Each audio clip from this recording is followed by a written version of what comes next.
Yang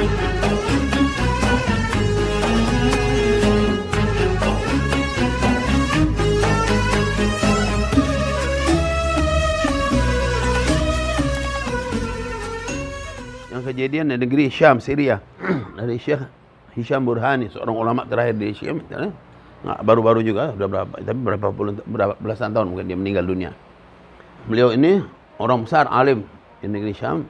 Orang tuanya juga dari kakeknya dulu, kakeknya, ayah kakeknya, berapa generasi gitulah. Keluarga ulama ini ya. Syekh Hisham Burhani ini sama kakeknya itu Syekh Sa'id Burhani. Ada kejadian terjadi pada kakeknya namanya Syekh Sa'id Burhani. Syekh Sa'id Burhani waktu itu kan ada cerita yang tukang kubur. Ada tukang gali kubur ya. Ada tukang gali kubur. Ya, kerjanya di tempat perkuburan, tukang gali. Kalau ada jenazah dia gali kubur, taruh jenazah dia ikut. Namanya Syekh Abdul Razak. Ya, Syekh Abdul Rahman apa Abdul Rahman? Ya, Syekh Abdul Razak apa Abdul Rahman antara dua. Nanti ada cucu ini sampai sekarang yang terakhir Abdul Rahman apa gitu. Kalau enggak salah dulu namanya Syekh Abdul Razak. Digelar Hafar. Hafar itu Yahfir tukang gali, Hafar. Akhirnya beliau itu digelar dengan Hafar. Syekh Abdul Razak Al-Hafar. Tukang gali. Suatu waktu ada ibu-ibu datang minta galiin kubur untuk jenazah. Ada orang meninggal. Digaliin. Datang jenazah, singkat cerita datang jenazah. Ya.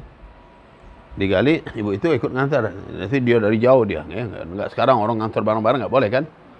Dia ikuti ya. Sampai jenazah itu disambut. Yang tukang gali ini masuk juga, Syekh Abdul Razak masuk ke dalam. Waktu anak itu, jenazah ini ditaruh. Tiba-tiba Allah bukakan matanya sehingga dia melihat hal yang luar biasa.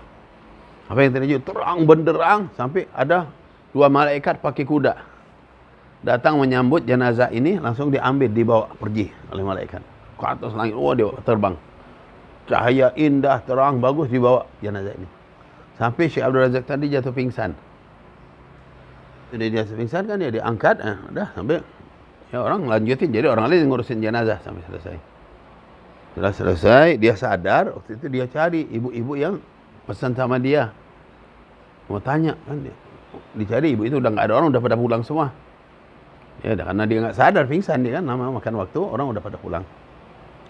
Berapa bulan kemudian, ibu itu datang lagi. Pesan minta galikan lagi kuburan. Tak galikan kuburan. Masya Allah. Ini digalikan memang tugas dia. Waktu dia galikan kuburan selesai, datanglah jenazah pada waktunya. Ibu itu ikut dari belakang juga, dari jauh. Dia ikut. Waktu itu terjadi lagi seperti yang semula. Dia lihat ada cahaya terang benderang, bagus, cakep, indah. Ya. Datang malaikat, ruh ini, jenazah ini diambil, dibawa malaikat. Tapi yang kedua kalinya dia tidak sampai jatuh pingsan. Dia dalam keadaan bangun, dia lihat itu perubahan cahaya dan segala. Allah bukakan untuknya. Orang lain kan nggak ada yang tahu, dia sendiri yang lihat itu. Selesai dari urusan, langsung dia naik, dia cari ibu itu, dia kejar. Dia tanya pada ibu-ibu, sebetulnya yang meninggal ini siapa? Itu anak saya. Dia pertama dia kan, udah bu, kenapa? Udah kamu jangan ganggu, saya dalam musibah, kata ibu itu ya. Nah, saya pengen tanya sedikit aja, pengen tanya. Tolong bu, saya pengen tanya. Oh ya, sebetulnya jenazah ini siapa, katanya? Itu anak saya.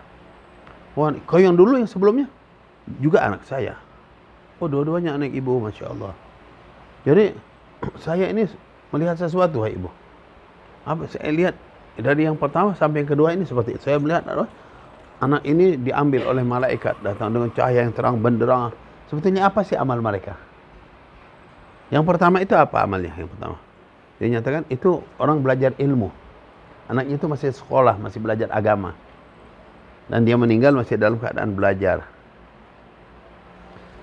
Nah, ketika dia meninggal, ya itulah orang belajar ilmu itu disambut sama malaikat semua. Nah, itu sampai dimuliakan. Yang kedua, kalau yang kedua itu kakaknya.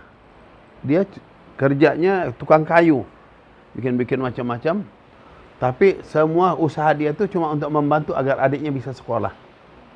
Karena dia nggak ada kesempatan ya untuk sekolah, jadi biar membantu adiknya untuk sekolah. Karena itu apa aja dia bantu keperluan sekolah adiknya dibantuin. Nah, oh, masya Allah, dari situ mulai saat itu Syekh Abdul Razak ini langsung dia nyatakan. Dah selesai, dia langsung dia pergi ke tengah kota, cari ulama-ulama, dia datang Yang tadi yang dia ketemu sama Syekh Sa'id Al-Burhani itu tadinya kan. Syekh Sa'id Al-Burhani dia datang, "Assalamualaikum, saya kepengen belajar," katanya. Syekh Sa'id bilang, "Kamu enggak kenapa baru sadar baru sekarang udah umur 40 50-an baru mau belajar, bukan dari dulu?" "Enggak, saya ada cerita," katanya. Dia ceritalah sebab-sebabnya kan. Kata Syekh Sa'id, "Udah kalau gitu boleh." Mulailah dia belajar, pertama kali belajar kitab-kitab yang kecil-kecil dari Jurumiyah, Nahunya itu ini, sampai Syekh Abdul Razak menjadi ulama besar. Gara-gara dia lihat dan kepada anaknya, cucunya, sampai berapa generasi juga menjadi ulama-ulama. Sampai akhir-akhir ini pun keluarga itu jadi keluarga Al-Hafad, itu keluarga orang-orang yang berilmu. Nah itu. Jadi itulah hebatnya ilmu. Ilmu agama itu hebat. Ya, karena Allah rela, ya. Tapi kan nyatakan hewan-hewan, malaikat semuanya beristighfar untuk belajar ilmu, orang-orang yang belajar ilmu karena itu. Ya, ketika orang belajar ilmu itu meninggal disambut, dimuliakan. Nah, ini satu amalia yang Allah SWT relain. Itu. Karena kita diperintahkan hidup ini untuk patuh pada Allah, jauhi larangan. Inilah. Jadi kita nggak ada kekuatan apa-apa, nggak ada kemampuan, semuanya diatur oleh Allah. Nah, tinggal kitanya. Kita perintahkan untuk ikut perintah, tinggalin larangan. Itu aja, usahakan. Ini perintah Allah. Jangan tanya, pokoknya perintah Allah lakukan. Ya. Yang nggak diperintahkan jangan cari-cari, bukan nggak terlalu perlu. Nah, tapi sekarang orang kan diperintahkan usaha untuk cari rezeki, diperintahkan. Tapi kan secukupnya, nggak sampai berlebihan, karena rezeki itu tetap yang bagi Allah. Ya.